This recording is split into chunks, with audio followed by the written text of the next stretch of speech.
बहुत पुराने जमाने की बात है। एक राजा जिनका नाम महाराज विक्रम था। उनके महल में एक बहुत सुंदर बाग था। बाग में तरह तरह के फूलों के पौधे और अनेक प्रकार के मीठे फलों के पेड़ थे। लेकिन इस बाग में सबसे आश्चर्यजनक चीज थी एक सेब का पेड़, जिसमें सोने के सेब लगते थे। महाराज विक्रम ने इस पेड़ की देखभाल का खास इंतजाम कर रखा था। जब इसके फल पकते थे तो चौकीदार रात दिन पेड़ का पहरा दिया करते थे, ताकि कोई सोने का सेब चुरा कर न ले जाए। लेकिन एक दिन की बात है कि बाग के माली ने जब सोने के सेबों को गिना तो उसमें से एक सेब गायब था। उसने दौड़कर महाराज विक्रम को खबर दी। महाराज विक्रम फौरन बाग में पहुंचे। उन्हें यह देखकर बड़ा आश्चर्य हुआ कि इतने पक्के इंतजाम के बावजूद एक सेब किसी ने चुरा लिया। उन्होंने ऐलान किया कि जो कोई सोने के सेब चुराने वाले चोर का पता देगा उसे इनाम दिया जाएगा। सबसे बड़े युवराज अर्जुन ने महाराज विक्रम से कहा कि वो रात में पहरा देगा और चोर को पकड़ने की कोशिश करेगा। महाराज विक्रम ने उन्हें इसकी इजाजत दे दी। युवराज अर्जुन रात में पहरा देने लगे, लेकिन 2 घंटे बाद ही उन्हें नींद आ गई और वो सो गए। सुबह उठकर जब उन्होंने सेबों को गिना तो वो देखकर चकित रह गए कि रात भर में एक और सेब गायब हो गया था। इसके बाद दूसरी रात को मंझले युवराज प्रताप ने पहरा देने का काम संभाला। उन्हें भी नींद आ गई और तीसरा सेब चोरी हो गया। महाराज विक्रम बहुत चिंतित थे। दरबारियों की भी समझ में नहीं आ रहा था कि क्या किया जाए। सब लोग उदास बैठे थे कि इतने में सबसे छोटा युवराज वीर आया और उसने कहा, आज की रात मैं पहरा दूंगा और चोर को पकड़ूंगा। महाराज विक्रम इस युवराज से खुश नहीं रहते थे। वो उसे मूर्ख भी मानते थे। उन्होंने उसे डांटते हुए कहा, तुम क्या समझते हो? क्या तुम्हें इसमें सफलता मिलेगी? तुमसे बड़े और तुमसे ज्यादा समझदार दोनों युवराज इस काम में असफल हो चुके हैं। तुम जाओ, अपना काम करो। लेकिन युवराज वीर नहीं माना। उसने महाराज से प्रार्थना की कि उसे एक मौका जरूर दिया जाए। अंत में महाराज विक्रम राजी हो गए। युवराज वीर रात में पहरा देने लगा। उसने तय किया कि वह किसी भी हालत में नहीं सोएगा और चोर को जरूर पकड़ेगा। जब आधी रात हुई और 12 बजे का आखिरी घंटा बजा तो युवराज वीर ने देखा कि एक सुंदर सोने की चिड़िया कहीं से उड़ती हुई आई और सेब के पेड़ पर बैठ गई। उसने देखते देखते सोने का एक सेब तोड़कर अपनी चोंच में पकड़ लिया। युवराज वीर ने फौरन निशाना साधकर तीर चला दिया, लेकिन तीर चिड़िया को नहीं लगा और वो पंख फड़फड़ाकर उड़ गई। हाँ, इतना अवश्य हुआ कि उसका एक सुनहरा पंख टूटकर जमीन पर आ गिरा। दूसरे दिन सुबह युवराज वीर ने महाराज विक्रम को सारी बात बता दी और वो सोने का पंख उनके सामने रख दिया। पंख इतना सुंदर और कीमती था कि महाराज विक्रम उसे देखते ही रह गए। उन्होंने कहा, अगर उस चिड़िया का एक पंख इतना सुंदर है तो वो पूरी चिड़िया कितनी सुंदर होगी। मैं चाहता हूं कि उस चिड़िया को कोई पकड़ लाए।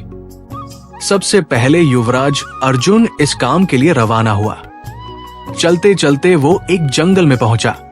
वहां उसने एक लोमड़ी को एक पेड़ के नीचे आराम करते हुए देखा। युवराज अर्जुन ने मौका देखकर तीर अपने धनुष पर चढ़ा लिया। वो तीर छोड़ने ही जा रहा था कि लोमड़ी ने चिल्लाकर कहा, युवराज, मुझे मत मारो। पता है कि तुम सोने की चिड़िया की खोज में निकले हो। तुम मेरी राय मानो तो तुम्हारा काम जल्द ही पूरा हो जाएगा। तुम इसी रास्ते से सीधे चले जाओ। शाम होने पर तुम एक गांव में पहुंचोगे। वहां तुम्हें आमने सामने 2 धर्मशालाएं मिलेंगी। एक धर्मशाला खूब सजी जाई और सुंदर होगी, लेकिन तुम उसमें मत ठहरना। तुम उसके सामने वाली दूसरी धर्मशाला में ठहरना, जो बहुत मामूली और देखने में भद्दी सी होगी। ऐसा करने पर तुम्हारा काम आसानी से पूरा हो जाएगा। लोमड़ी की बात सुनकर युवराज अर्जुन को हंसी आ गई। उसने डांटकर कहा, भाग जा यहां से, मुझे तुम्हारी सलाह की जरूरत नहीं है। ये कहकर उसने तीर छोड़ दिया, लेकिन लोमड़ी बहुत चालाक थी। वो बचकर निकल भागी। युवराज अर्जुन आगे चलता गया। शाम को जब वो एक गांव में पहुंचा तो उसने देखा कि वहां सड़क के किनारे सचमुच 2 धर्मशालाएं थी। उनमें से एक धर्मशाला खूब सजी सजाई थी और उसके अंदर से लोगों के नाचने गाने की आवाजें आ रही थी। दूसरी धर्मशाला भद्दी सी थी और वहां अंधेरा घिरा हुआ था। युवराज अर्जुन सजी सजाई धर्मशाला में ठहर गया। थोड़ी देर में वो भूल गया कि वो असल में सोने की चिड़िया की खोज में निकला था। उधर जब काफी समय बीत गया और युवराज अर्जुन नहीं लौटा तो मंझला युवराज प्रताप सोने की चिड़िया की खोज में चल पड़ा। वो भी उसी तरह चलते चलते जंगल में पहुंचा तो वही लोमड़ी उसे भी मिली। इस युवराज ने भी लोमड़ी की बात पर कोई ध्यान नहीं दिया। जब वो शाम को उस गांव में पहुंचा तो युवराज अर्जुन की तरह सजी सजाई धर्मशाला में ठहरा। वहां के नाचरंग में मस्त होकर वो भी अपना काम भूल गया। यहां तक कि उसे घर लौटने का भी ध्यान न रहा। अंत में सबसे छोटे युवराज वीर ने महाराज विक्रम से कहा, मैं सोने की चिड़िया की खोज में जाऊंगा। महाराज विक्रम को विश्वास था कि जब उनके बड़े दोनों युवराज इस काम में सफल नहीं हुए तो इसे तो और भी सफलता नहीं मिलेगी। लेकिन उसके जिद करने पर महाराज ने उसे इजाजत दे दी। युवराज वीर तैयार होकर सोने की चिड़िया की खोज में निकला। जंगल में उसे भी लोमड़ी मिली। युवराज वीर ने लोमड़ी की बात को ध्यान से सुना और लोमड़ी से कहा, ठीक है, तुम जैसे कह रही हो मैं वैसा ही करूंगा। अब तुम जाओ, मैं तुम्हें नहीं मारूंगा। इस पर लोमड़ी खुश होकर बोली, तुम सबसे अच्छे लड़के मालूम होते हो। तुमने मेरी बात का मजाक नहीं उड़ाया और मुझ पर तीर नहीं चलाया। मैं तुमसे खुश हूं और तुम्हारी मदद करूंगी। आओ, तुम मेरी पूंछ पर बैठ जाओ। मैं तुम्हें उस धर्मशाला तक पहुंचा देती हूं। देखते देखते लोमड़ी की पूंछ काफी बड़ी हो गई और युवराज वीर उस पर बैठ गया। उसके बैठते ही लोमड़ी हवा में उड़ने लगी और थोड़ी ही देर में मैदानों और पहाड़ों को पार करके उसी गांव में जा पहुंची। युवराज वीर ने उसकी सलाह को मानकर छोटी और पुरानी धर्मशाला में ही डेरा डाल दिया। वो दूसरी सजी सजाई धर्मशाला से दूर ही रहा। दूसरे दिन सुबह उठकर जब वो आगे बढ़ा तो कुछ दूर चलने पर उसे वो लोमड़ी फिर से रास्ते में मिल गई। लोमड़ी ने उससे कहा, अब मैं तुम्हें बताती हूँ कि आगे तुम्हें क्या करना चाहिए। तुम सीधे चलो। आगे चलने पर तुम्हें एक बहुत बड़ा किला मिलेगा जिस पर सिपाही लोग पहरा दे रहे होंगे। तुम सिपाहियों से डरना मत और सीधे अंदर चले जाना, क्योंकि वे इस समय सो रहे होंगे। तुम बेधड़क होकर किले में घुसते चले जाना और उनके कमरों को पार करते हुए उस जगह पहुंच जाना जहां लकड़ी के एक मामूली से पिंजरे में सोने की चिड़िया बंद है। तुम चिड़िया को पिंजरे सहित उठाकर किले से बाहर ले आना। चिड़िया के पिंजरे के पास ही एक बहुत सुंदर सा सोने का पिंजरा भी रखा होगा। तुम भूलकर भी चिड़िया को उस पिंजरे में मत रखना। अगर तुम उसे लकड़ी के पिंजरे से निकालकर सोने के पिंजरे में रखने की कोशिश करोगे तो बाद में पछताओगे। ये कहकर लोमड़ी ने युवराज वीर को फिर से अपनी पूंछ पर बिठाया और थोड़ी ही देर में उसे किले के पास पहुंचा दिया। युवराज वीर ने किले के पास जाकर देखा कि सचमुच उसके पहरेदार सो रहे थे। वो बिना डरे सीधा महल में घुस गया और थोड़ी ही देर बाद वो उस कमरे में जा पहुंचा जहां सोने की चिड़िया एक पिंजरे में बैठी हुई थी। पिंजरे के पास ही सोने के 3 सेब पड़े हुए थे। इन सेबों को देखकर युवराज वीर ने फौरन पहचान लिया कि ये सेब उनके पिता के बाग के ही थे। सोने की चिड़िया इतनी सुंदर थी कि युवराज वीर उसे देखता ही रह गया। वो उसे उठाकर लाने ही वाला था कि उसकी नजर पास ही पड़े एक सुंदर से पिंजरे पर पड़ी। वो पिंजरा बहुत सुंदर था और उसमें तरह तरह के कीमती पत्थर जड़े हुए थे। सोने की चिड़िया के लिए वही पिंजरा ठीक मालूम पड़ता था। युवराज वीर लोमड़ी की बात को भूल गया और उसने सोने की चिड़िया को लकड़ी के पिंजरे से निकालकर सोने के पिंजरे में बंद कर दिया। लेकिन नए पिंजरे में आते ही चिड़िया ने खूब जोर जोर से शोर मचाना शुरू कर दिया। युवराज वीर पिंजरे को उठाकर कमरे से बाहर भी नहीं निकल पाया था कि बहुत से सिपाही कमरे में घुस आए और उन्होंने उसे पकड़ लिया। अब युवराज वीर को अपनी भूल का पता चला। उसे याद आया कि लोमड़ी ने उससे क्या कहा था। लेकिन अब क्या हो सकता था? सिपाही उसे खींचते हुए राजा के दरबार में ले गए। राजा के पूछने पर युवराज वीर ने सारी बात कह सुनाई। राजा बोला, तुम मेरे महल में चोरी करने के लिए घुसे थे। मैं तुम्हें माफ नहीं कर सकता। तुम्हें फांसी की सजा दी जाएगी, लेकिन मैं तुम्हें एक मौका देता हूं। अगर तुम मेरे लिए सोने का घोड़ा ला दो तो मैं न सिर्फ तुम्हें छोड़ दूंगा, बल्कि सोने की चिड़िया भी तुम्हें दे दूंगा। युवराज वीर को अपनी जान बचाने के लिए राजा की शर्त माननी पड़ी। अब वो सोने के घोड़े की तलाश में निकला। किले के बाहर जाने पर उसने देखा कि लोमड़ी उसका इंतजार कर रही थी। उसने लोमड़ी को सारी बातें बताई। लोमड़ी ने निराश होते हुए कहा, मैं अब तुम्हारी कोई मदद नहीं करूंगी। तुमने मेरे कहने के अनुसार नहीं किया। मैंने जिस तरह से कहा था, अगर तुम उस तरह से काम करते तो इस मुसीबत में नहीं फंसते और सोने की चिड़िया तुम्हें मिल जाती। युवराज वीर बोला, इस बार मुझे माफ कर दो। मुझसे गलती हो गई। मेरा काम तुम्हारी सहायता के बिना नहीं चलेगा। मुझे राजा ने सोने का घोड़ा लाने के लिए कहा है, वरना वो मुझे फांसी पर चढ़ा देगा। लोमड़ी ने कहा, खैर, मैं तुम्हें माफ करती हूं। अब तुम ऐसा करो कि मेरी पूंछ पर बैठकर सीधे चले जाओ। कुछ दूर जाने पर तुम्हें एक दूसरा किला मिलेगा। उसी किले की घुड़साल में तुम्हें सोने का घोड़ा बंधा हुआ मिलेगा। महल के नौकर चाकर सब सो रहे होंगे। तुम चुपचाप जाना और घोड़े को खोल लेना। लेकिन एक बात याद रखना, वहां घोड़े के पास ही घोड़े पर कसने के लिए 2 जीनें रखी होंगी। उसमें से एक तो पुरानी चमड़े की जीन होगी और दूसरी सोने की जीन होगी। तुम सोने की जीन को छूना भी मत और उस घोड़े पर पुरानी चमड़े की जीन को कसकर सवार हो जाना और उसे दौड़ते हुए किले से बाहर चले आना। युवराज वीर ने वादा किया कि वो ठीक ठीक वैसा ही करेगा। लोमड़ी ने उसे अपनी पूंछ पर बिठाया और कुछ ही देर में उसे किले के पास जा पहुंची। किले के पास पहुंचते ही लोमड़ी ने उसे नीचे उतारा और फिर वहां से चली गई। युवराज वीर सीधा फाटक से किले में घुस गया। अंदर जाकर उसने देखा कि वहां के सभी नौकर चाकर सोए हुए थे। थोड़ी ही देर में वो किले की घुड़साल में जा पहुंचा। वहां एक बहुत सुंदर सुनहरा घोड़ा बंधा हुआ था। युवराज वीर ने पास जाकर देखा कि वो घोड़ा सचमुच सोने का था। ऐसा सुंदर घोड़ा उसने सपने में भी नहीं देखा था। उसने आगे बढ़कर घोड़े को खोल लिया। जब वो बाहर निकलने लगा तो उसकी नजर एक कोने में पड़ी हुई सोने की जीन पर गई। ये जीन बहुत सुंदर थी और इसमें हीरे मोती जड़े हुए थे। उसके पास ही एक फटी पुरानी चमड़े की जीन पड़ी हुई थी। इतने सुंदर घोड़े पर पुरानी चमड़े की जीन कसना युवराज वीर को अच्छा नहीं लगा। उसने सोने की जीन उठा ली और घोड़े पर कसना शुरू किया। इतने में घोड़ा जोर से हिनहिनाने लगा। किले के नौकर चाकर जाग गए। थोड़ी ही देर में युवराज वीर पकड़ लिया गया। सिपाहियों ने उसे हाथ बांधकर अपने राजा के सामने पेश किया। राजा ने सारी बातें सुनकर कहा, तुमने मेरे घोड़े को चुराने की कोशिश की है, इसलिए तुम्हें फांसी की सजा दी जाएगी। लेकिन अगर तुम मेरा एक काम कर दो तो मैं तुम्हें छोड़ सकता हूं। यहां से कुछ ही दूर एक सोने का महल है और उसमें बहुत सुंदर राजकुमारी माया रहती है। अगर तुम अपनी जान बचाना चाहते हो तो उस राजकुमारी को मेरे पास ले आओ।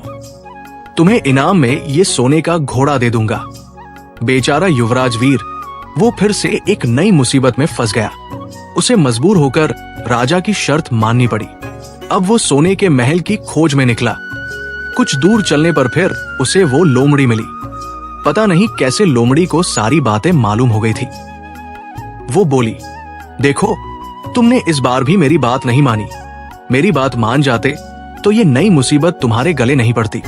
खैर, मुझे तुम पर दया आ रही है। मैं तुम्हारी मदद करूंगी। चलो, मैं तुम्हें सोने के महल के पास पहुंचा देती हूं। तुम महल के बाहर ही कहीं पीछे छिपे रहना। जब उसमें से शाम को राजकुमारी माया तालाब में नहाने के लिए बाहर आए तो तुम आगे बढ़कर उसका हाथ पकड़ लेना। जैसे ही तुम उसे छुओगे, राजकुमारी तुम्हारे साथ आने के लिए राजी हो जाएगी। लेकिन एक बात याद रखना, तुम उसे वहां से अपने साथ ले आना। उसे वापस महल में मत जाने देना। वो तुमसे कहेगी कि मैं अभी अपने माता पिता से मिलकर आती हूं, लेकिन तुम उसकी बातों में मत आना, वरना फिर मुसीबत में फंस जाओगे। ये कहकर लोमड़ी ने फिर से अपनी पूंछ फैला दी और युवराज वीर उस पर बैठ गया। देखते देखते लोमड़ी हवा में उड़ती हुई कुछ देर बाद सोने के महल के पास जा पहुंची। महल के पास पहुंचते ही युवराज वीर एक पेड़ के नीचे छिपकर बैठ गया। शाम को जब राजकुमारी माया नहाने के लिए किले से बाहर आई तो युवराज वीर ने हिम्मत करके आगे बढ़कर उसका हाथ पकड़ लिया। उसके छूते ही राजकुमारी उसके साथ चलने के लिए तैयार हो गई। वो बोली, युवराज, तुम मुझे जहां भी ले जाना चाहोगे मैं तुम्हारे साथ चलूंगी, लेकिन मुझे थोड़ी देर के लिए अपने माता पिता से मिल आने दो। युवराज वीर ने कहा, नहीं, ये नहीं होगा, तुम्हें तुरंत मेरे साथ चलना पड़ेगा। लेकिन राजकुमारी माया रोने लगी। इतनी सुंदर राजकुमारी को रोते देखकर युवराज वीर का मन पिघल गया। अंत में वह राजी हो गया और बोला, जा आओ, थोड़ी देर के लिए माता पिता से मिलाओ, लेकिन फिर तुरंत बाहर चली आना। लेकिन राजकुमारी माया ने जैसे ही किले में पैर रखा, किले के पहरेदार जाग गए और उन्होंने युवराज वीर को पकड़ लिया। युवराज वीर बहुत पछताया, लेकिन अब क्या हो सकता था। सिपाहियों ने उसे अपने राजा के सामने पेश किया।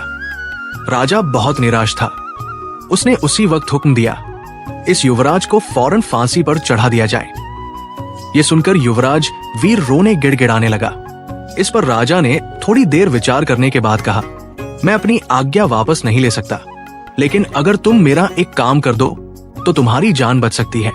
हमारे किले के ठीक सामने ये जो बड़ा पहाड़ है, इसके कारण हमारे किले की सुंदरता नष्ट होती है। अगर तुम 8 दिन में इस पहाड़ को खोदकर साफ कर दो तो हम तुम्हें क्षमा कर देंगे और राजकुमारी माया का विवाह तुम्हारे साथ कर देंगे। युवराज वीर किले के बाहर आकर पहाड़ को देखने लगा। उसके हाथ में एक छोटी सी कुदाली थी। उसकी समझ में नहीं आ रहा था कि इतना बड़ा पहाड़ वो 8 दिन में कैसे खोद सकेगा। फिर भी उसे अपनी जान तो बचानी ही थी, इसलिए वो पहाड़ खोदने लगा। धीरे धीरे 7 दिन बीत गए। इतने दिन तक लगातार खोदने पर भी पहाड़ का सिर्फ एक कोना ही खोद सका। वो दुखी होकर बैठ गया। उसे अब अपने पर बहुत अधिक क्रोध आ रहा था। वो मन में कहने लगा, अगर मैंने लोमड़ी की बात मान ली होती तो कितना अच्छा होता। लोमड़ी ने मुझे हर बार ठीक सलाह दी और मैं हर बार उसका कहना न मानकर नई नई मुसीबत में फंस जाता हूं। युवराज वीर इस तरह सिर झुकाए बैठा था कि अचानक उसे अपने पैरों के पास लोमड़ी की पूंछ हिलती दिखाई दी। उसने नजर उठाकर देखा, सचमुच वही लोमड़ी खड़ी थी। लोमड़ी ने मुस्कुराते हुए कहा, क्यों, क्या हाल है? इस बार तो तुम्हारी मदद करने की मेरी जरा भी इच्छा नहीं थी, लेकिन मैं 7 दिन से तुम्हें पहाड़ खोदते हुए देख रही हूं। मुझे दया आ गई और मैं तुम्हारी मदद के लिए चली आई। जाओ, तुम बहुत थक गए हो, सो जाओ, मैं थोड़ी ही देर में तुम्हारा काम पूरा कर दूंगी। इस बार युवराज वीर ने तय कर लिया था कि अब वो लोमड़ी जिस तरह कहेगी वो उसी तरह करेगा। वो चुपचाप उठकर एक तरफ सोने चला गया। थोड़ी ही देर में उसे नींद आ गई। सुबह जब वो सोकर उठा तो उसे अपनी आंखों पर विश्वास नहीं हो रहा था। वहां कहीं भी पहाड़ का नाम नहीं था और महल का सुंदर दृश्य दिखाई दे रहा था। युवराज वीर सीधा राजा के पास पहुंचा। राजा उसके काम पर बहुत खुश था। उसने तुरंत अपने वादे के अनुसार राजकुमारी माया के साथ उसका विवाह कर दिया। जब युवराज वीर उस सुंदर राजकुमारी माया के साथ कुछ दूर चला तो उसे रास्ते में फिर वही लोमड़ी मिली। लोमड़ी बोली, बधाई हो युवराज, राजकुमारी माया के साथ तुम्हें देखकर मुझे बड़ी खुशी हो रही है, लेकिन अब तुम्हें सोने का घोड़ा और सोने की चिड़िया भी प्राप्त करनी चाहिए, क्योंकि वे दोनों चीजें तुम्हारे ही लायक हैं और तुम उन्हें आसानी से प्राप्त कर सकते हो। युवराज वीर बोला, लेकिन भला मुझे सोने का घोड़ा और सोने की चिड़िया कैसे मिल सकती है? मैं तो इस राजकुमारी माया को भी उस राजा के लिए ले जा रहा हूं। लोमड़ी ने कहा, नहीं, तुम ऐसा काम कभी मत करना। इस राजकुमारी माया के साथ तुम्हारा विवाह हुआ है और ये अब तुम्हारी ही है। अगर तुम मेरे कहने के अनुसार काम करो तो तुम्हें सोने का घोड़ा और सोने की चिड़िया भी मिल सकती है। तुम पहले इस राजकुमारी को लेकर सोने के घोड़े वाले राजा के पास जाओ। राजा खुश होकर तुम्हें सोने का घोड़ा दे देगा। तुम घोड़े पर सवार हो जाना और सवार होकर सबसे विदा लेना। राजकुमारी माया से तुम सबसे बाद में विदा लेना। जैसे ही तुम राजकुमारी के पास पहुंचो, तुम उसे हाथ से पकड़कर घोड़े के ऊपर खींच लेना और घोड़े को दौड़ा देना। सोने का घोड़ा इतना तेज दौड़ता है कि दुनिया का तेज से तेज घोड़ा भी उसकी बराबरी नहीं कर सकता। जाओ, तुम पहले इतना काम पूरा करो, इसके बाद आगे का काम मैं तुम्हें बाद में बताऊंगी। मैं तुम्हें वहां रास्ते में मिलूंगी। युवराज वीर ने ठीक वैसा ही किया जैसा लोमड़ी ने उससे कहा था। जब सोने के घोड़े वाले राजा ने खुश होकर उसे इनाम में सोने का घोड़ा दिया तो युवराज वीर उस पर सवार हो गया और उससे विदा लेने लगा। अंत में वह राजकुमारी माया को उठाकर घोड़े को तेजी से दौड़ाया और किले से बहुत दूर निकल आया। रास्ते में एक पेड़ के नीचे लोमड़ी उसका इंतजार कर रही थी। उसे देखकर लोमड़ी बोली, शाबाश, अब तुम सोने की चिड़िया भी प्राप्त कर लो।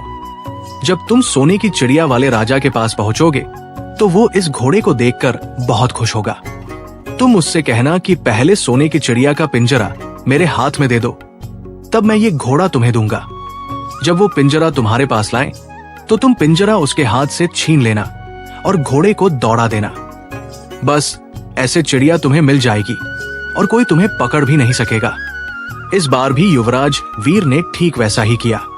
वो राजकुमारी माया के साथ ही घोड़े पर बैठा रहा और जब राजा ने उसके हाथ में सोने की चिड़िया का पिंजरा दिया तो उसने देखते देखते लात मार दी और सोने का घोड़ा हवा से बातें करने लगा। कुछ दूर चलने पर लोमड़ी से मिला। युवराज वीर ने उससे कहा, तुमने मेरी बड़ी मदद की है। तुम्हारी वजह से मुझे न सिर्फ सोने की चिड़िया मिली बल्कि सोने का घोड़ा और इतनी सुंदर राजकुमारी माया भी मिल गई। बताओ मैं तुम्हें क्या इनाम दूं? मैं तुम्हें कुछ न कुछ जरूर देना चाहता हूं। लोमड़ी ने कहा, अगर तुम खुश हो तो मेरा एक काम कर दो। तुम एक तीर चलाकर मुझे मार दो। इस समय तुम यही सबसे बड़ा काम मेरे लिए कर सकते हो। युवराज वीर ने कहा, भला ये कैसे हो सकता है? तुमने मेरी इतनी मदद की और मैं बदले में तुम्हें मार दूं? मुझसे ये नहीं होगा। ये सुनकर लोमड़ी बहुत खींची और बोली, अगर तुम मेरा ये काम नहीं कर सकते तो फिर ठीक है, जाओ। लेकिन मैं तुम्हारी भलाई के लिए ही कह रही हूं कि तुम दो बातें जरूर याद रखना। एक तो तुम किसी कुएं की दीवार पर मत बैठना और दूसरे, तुम ऐसे लोगों के लिए धन मत खर्च करना जिन्हें फांसी मिलने वाली हो। युवराज वीर बोला, भाई तुम भी अजीब हो। तुम्हारी बातें मेरी समझ में ही नहीं आती। भला मैं कभी कुएं की दीवार पर क्यों बैठूंगा और ऐसे आदमियों पर धन क्यों खर्च करूंगा जिन्हें फांसी दी जाने वाली हो? लेकिन लोमड़ी ने उसकी बात का कोई जवाब नहीं दिया और अलविदा कहकर वहां से चली गई। युवराज वीर सोने का घोड़ा दौड़ाता हुआ आगे बढ़ा। राजकुमारी माया उसके साथ ही बैठी हुई थी और सोने की चिड़िया का पिंजरा उसके हाथ में था। कुछ ही देर में युवराज वीर उस छोटे गांव में जा पहुंचा जिसमें वे दोनों धर्मशालाएं थी। गांव के लोग और खास तौर से बच्चे उसे देखने के लिए बाहर निकल आए। सोने के घोड़े पर इतने सुंदर युवराज के साथ बैठी एक राजकुमारी माया को देखकर सभी लोग चकित थे। इतने में युवराज वीर ने देखा कि गांव के बगीचे में एक जगह बहुत से लोग जमा है और कुछ शोर हो रहा है। युवराज वीर के पूछने पर लोगों ने बताया कि वहां दो आदमियों को फांसी देने की तैयारी हो रही है। युवराज वीर उधर ही चल पड़ा। वहां पहुंचने पर उसने पहचान लिया कि जिन आदमियों को फांसी दी जाने वाली थी वे और कोई नहीं बल्कि उसके ही भाई युवराज अर्जुन और युवराज प्रताप थे। वे लोग तब से उसी सजी जाई धर्मशाला में रह रहे थे और तरह तरह के बुरे काम करते थे। वे जुआ भी खेलते थे और जुए में बहुत सा धन हार चुके थे। उन्होंने लोगों से बहुत सा रुपया भी उधार लिया था। इन्हीं सब बातों से चिढ़कर अब गांव वाले उन्हें फांसी पर चढ़ाने जा रहे थे। युवराज वीर भला ये कैसे होने देता? उसने लोगों से कहा, मुझसे रुपया ले लो और इन लोगों को छोड़ दो। उसके बहुत कहने सुनने पर लोग राजी हो गए और उन्होंने उन दोनों आदमियों को रिहा कर दिया। युवराज वीर अपने भाइयों को छुड़ाकर आगे चला। कुछ दूर चलने पर जंगल में उन्हें एक कुआं दिखाई दिया। इस पर युवराज वीर के भाइयों ने कहा, कुछ देर कुएं के पास आराम करते हैं। ठंडा पानी पीने के बाद हम लोग आगे चलेंगे। युवराज वीर राजी हो गया। अब तक वो ये भी भूल चुका था कि लोमड़ी ने विदा होते समय उससे क्या कहा था। वो घोड़े से उतरकर कुएं की दीवार पर बैठ गया और आराम करने लगा। उसके दोनों भाइयों ने मौका देखकर उसे कुएं में धकेल दिया। इसके बाद उन्होंने घोड़े पर राजकुमारी माया को बिठाया और सोने की चिड़िया का पिंजरा उठाया और वहां से चलते बने। कुछ ही देर में वे लोग अपने राज्य में लौट आए। घर लौटकर उन्होंने महाराज विक्रम से कहा, हम लोग सोने की चिड़िया को पकड़ लाए हैं। इसी चिड़िया ने हमारे बाग में से सोने के सेब चुराए थे। इसके साथ ही हम ये सोने का घोड़ा और राजकुमारी माया भी लाए हैं। महाराज विक्रम बहुत खुश हुए। सारे राज्य के लोग खुशियां मनाने लगे, लेकिन राजकुमारी माया खुश नहीं थी। वो बराबर रोती रहती थी। उसने खाना पीना छोड़ दिया। यही नहीं, घोड़े ने भी दाना पानी बंद कर दिया और सोने की चिड़िया भी उदास रहने लगी। महाराज विक्रम ने बहुत कोशिश की, लेकिन न तो राजकुमारी माया खुश हुई और न ही सोने के घोड़े और सोने की चिड़िया ने दाना खाना शुरू किया। उधर युवराज वीर कुएं में गिर गया था, लेकिन वो मरा नहीं। कुआं बहुत गहरा था, लेकिन उसमें पानी बहुत थोड़ा था। वो कुएं में बैठा बैठा अपने भाग्य को कोसता रहा। अब उसे फिर उसी लोमड़ी की याद आई और वो पछताने लगा कि अगर मैंने उसका कहना मान लिया होता तो मैं मुसीबत में न फंसता। युवराज वीर ने जैसे ही लोमड़ी को याद किया, लोमड़ी न मालूम कैसे कुएं के मुंह पर आ पहुंची और बोली, देखो युवराज, मैंने पहले ही तुम्हें समझाया था कि किसी कुएं की दीवार पर मत बैठना और ऐसे आदमियों की मदद मत करना जिन्हें फांसी दी जाने वाली हो, लेकिन तुम नहीं माने। खैर चलो, अब आखिरी बार मैं फिर तुम्हारी मदद कर देती हूं। लो, मेरी पूंछ पकड़कर कुएं से बाहर निकल जाओ। ये कहकर लोमड़ी ने अपनी पूंछ कुएं में लटका दी। देखते देखते पूंछ इतनी लंबी हो गई कि कुएं के पेंदी में पड़े युवराज वीर के पास तक जा पहुंची। युवराज वीर उसे पकड़कर कुएं से बाहर निकल आया। लोमड़ी ने उससे कहा, जाओ, अब तुम अपने घर जाओ, लेकिन जरा होशियार रहना। तुम्हारे भाई तुम्हारी जान के दुश्मन हैं। वे लोग जरूर तुम्हें ढूंढ रहे होंगे। युवराज वीर घर की ओर चल पड़ा। अपने राज्य में पहुंचने पर उसे एक भिखारी मिला। भिखारी को उसने अपने सुंदर कपड़े दान में दे दिए और उनके भद्दे पुराने कपड़े पहन लिए। इस तरह भेष बदलकर वो अपने किले में पहुंचा। वहां उसके पहुंचने पर एक बड़ी आश्चर्यजनक बात हुई। सोने का घोड़ा खुशी से हिनहिनाने लगा और दाना खाने लगा। सोने की चिड़िया भी अपने पिंजरे में खुशी से फुदकने लगी और गाना गाने लगी। राजकुमारी माया ने अपने आंसू पोंछ डाले और वो भी खुश दिखाई देने लगी। लेकिन महाराज विक्रम की समझ में कुछ नहीं आया। उन्होंने राजकुमारी माया से इसका कारण पूछा तो वो बोली, मैंने तो पहले ही आपको सारी कहानी बता दी थी। आपके बड़े और मंझले युवराज ने युवराज वीर के साथ धोखा किया है। इन्होंने आपको भी धोखा दिया है, लेकिन अब आपका छोटा युवराज वीर यहाँ पर आ पहुंचा है। इसीलिए मुझे बेहद खुशी हो रही है। उसी के साथ मेरी शादी हुई है और मैं उसके साथ ही सुखी रह सकती हूँ। फिर उसने मैले कुचले कपड़े पहने एक आदमी की ओर इशारा करते हुए कहा, वो रहा आपका छोटा युवराज वीर। महाराज विक्रम ने भी अपने छोटे बेटे को पहचान लिया। अब महाराज विक्रम ने अपने छोटे बेटे के बारे में अपने विचार बदल दिए। अब वो उसे बहुत समझदार और बहादुर मानने लगे और उससे बहुत अधिक प्यार करने लगे। उन्होंने उसे राजगद्दी पर बिठाने का निश्चय किया। युवराज अर्जुन और युवराज प्रताप ने न सिर्फ अपने छोटे भाई को ही धोखा दिया था, बल्कि उन्होंने महाराज विक्रम को भी धोखा दिया था। इससे महाराज उनसे बहुत नाराज थे। उन्होंने उन दोनों को अपने राज्य से निकलवा दिया। इसके बाद बड़ी धूमधाम के साथ राजकुमारी माया के साथ युवराज वीर का विवाह हुआ और दोनों खुशी से रहने लगे। लेकिन युवराज वीर उस लोमड़ी को नहीं भूला था जिसने उसकी सहायता की थी। एक दिन समय निकालकर वो जंगल में उस लोमड़ी की खोज में निकला। बहुत ढूंढने के बाद एक पेड़ के खोखले भाग में उसने उस लोमड़ी को चुपचाप बैठे हुए देखा। लोमड़ी बहुत उदास थी और पहले से बहुत ज्यादा दुबली भी हो गई थी। युवराज वीर को देखते ही लोमड़ी ने उसे पहचान लिया और कहा, कहो युवराज, आज इधर कैसे आना हुआ? युवराज वीर ने कहा,